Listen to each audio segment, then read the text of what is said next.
Donc, en 2011, la ville de Longueuil avait beaucoup de problèmes au niveau des graffitis et tags illégaux sur son territoire.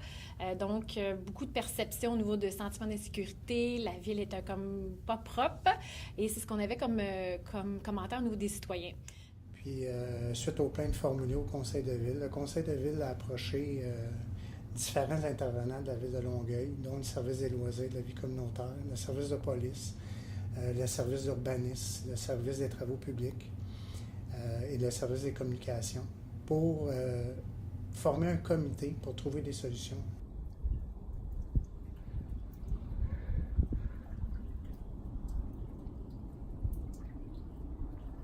Donc, on est arrivé avec une proposition de projet pilote qui menait, en fait, qui consistait à réaliser 2 plans d'action. Un plan d'action à la lutte au graffiti, à aller faire du nettoyage, et un autre plan d'action à la valorisation de l'art urbain. Le deuxième plan d'action consistait à identifier les endroits autorisés et libres d'expression. Donc, on nous avait dit que ça serait intéressant d'offrir des opportunités aux graffeurs de pouvoir s'exprimer librement en graffiti et en art urbain.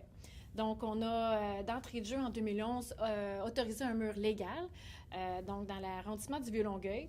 On est allé réaliser des œuvres en art urbain aussi sur les bâtiments qui étaient très touchés par le graffiti illégal. Et on a fait participer les artistes et on a collaboré aussi avec la population. Le rôle de la police était de voir le côté répression qui pouvait être appliqué, puis comment on pouvait améliorer nos façons de faire également sur l'application de la loi. Est-ce qu'on appliquait la bonne manière la loi? Est-ce qu'il y avait d'autres alternatives que judiciariser chaque cas de graffiti ou d'arrestation de graffiteurs sur le territoire de Longueuil? C'était un petit peu notre rôle, puis un rôle de prévention également.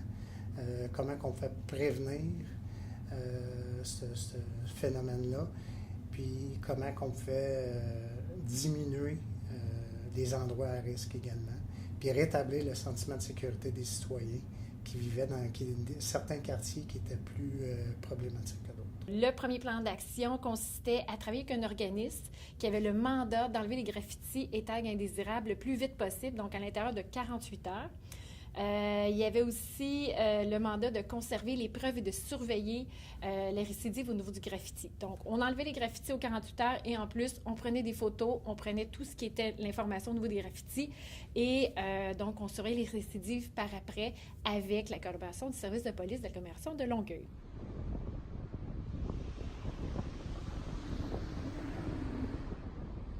Quand on s'attaque à des problématiques comme ça, on ne l'élimine pas complètement, mais on la déplace. Donc, c'est sûr qu'au début du projet, au niveau de la ville de Longueuil, au niveau de la ville-centre, ça a eu pour effet de repousser les graffiteurs vers les villes pour lesquelles le SPAL dessert, que j'ai nommé plus tôt. Donc, ces villes ont dû s'ajuster également à cette nouvelle problématique qui arrivait sur leur territoire, qui était un effet de la pression qui était mise au niveau de la ville de Longueuil. On a collaboré aussi avec la population. Donc, la population participait à la démarche de la réalisation de la fresque. Imaginait ce qu'il voulait sur la fresque. L'artiste écoutait ça et partait faire ses croquis. Le premier projet pilote en 2011 a fonctionné. Les artistes venaient faire des graffitis illégaux beaucoup moins sur notre territoire. Les graffitis étaient enlevés en 48 heures et les citoyens, beaucoup d'appréciation au niveau des citoyens. Ça a été notre projet pilote qui a mis un peu la table pour nos prochains plans d'action après ça en 2012, 2013 et jusqu'à aujourd'hui.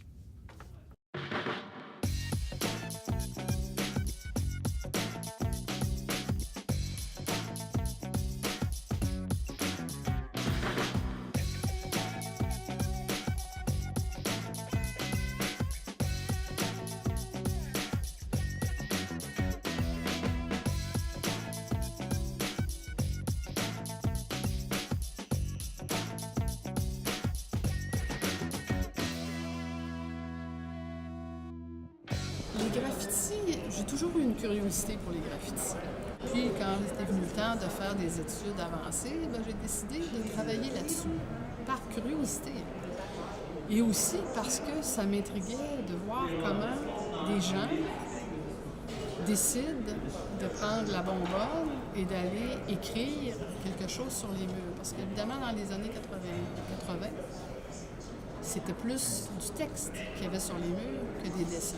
Pour moi, le graffiti est un symptôme de notre société.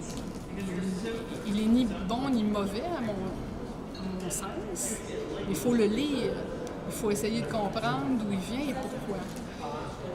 Quand je faisais mon terrain de doctorat en 89, il y avait des graffitis racistes dans certains secteurs de Montréal. Et en discutant avec des policiers, je disais, oui, je comprends que vous vouliez les effacer, mais ce qu'il faut comprendre, c'est essayer d'aller à la source, pas juste arrêter les jeunes.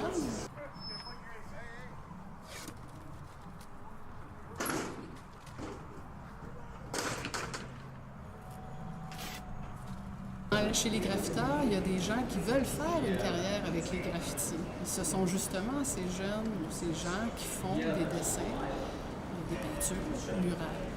Alors évidemment, quand il arrive des projets de graffiti, bien, on va vers ces gens-là, qui sont des artistes, underground, mais évidemment, eux, ils veulent un jour peut-être émerger, sortir de l'underground et il y en a qui vont avoir une pratique picturale, ils vont essayer d'aller exposer dans des galeries, ce qui n'est pas très simple.